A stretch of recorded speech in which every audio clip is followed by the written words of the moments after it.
ఇలా కేసీఆర్ సాధించిండు. మీరు మంచి వాదనలు వినిపిస్తే 5-6 నెలల్లో కృష్ణా నదిలో మనకు బ్రహ్మాండమైన వాటా రాబోతా ఉంది.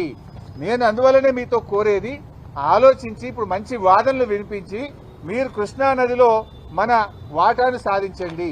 అనవసరంగా అహంకారంతోనో వెటకారంను చాలించండి.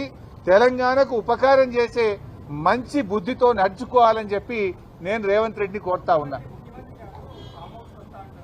చెప్తాను వెటకారం అహంకారం కాదు, కావాల్సింది తెలంగాణకు ఉపకారం. ఆ బుద్ధితో ఆలోచించండి. నేను సింపుల్గా అడుగుతున్నాండి. అజ్ఞానం అనే ఒక మాట అన్న రేవంత్ రెడ్డి, చాలా పెద్ద మాట అనకూడదు, కానీ నిజంగా బాధతో అంటున్నా. ఎందుకు అజ్ఞానంతో మాట్లాడారు చెప్పాలా? మీరు కూడా వీడియో ప్రజెంట్ చేయండి, ఇంకోసారైనా తప్పు చేయడు.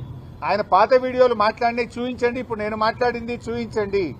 ఏం మాట్లాడింది రేవంత్ రెడ్డి? మొదటి రోజు గోదావరిలో 1000 ఇచ్చేసాయి, కృష్ణాలో 500 ఇచ్చి చంద్రబాబు నాయుడు నీ ఇష్టం ఉండని నీళ్ళు తీసుకపో, 1000 ఇచ్చేసాయి, 500 ఇచ్చి నీ ఇష్టం బుద్ధినంత రాసుకపో, కృష్ణానదిని దోచుకో అని చెప్పి ఆయనకు బ్లాంకెట్ సర్టిఫికేట్ ఇచ్చిండు రేవంత్ రెడ్డి. అది అజ్ఞానంతో మాట్లాడినటువంటి మాట.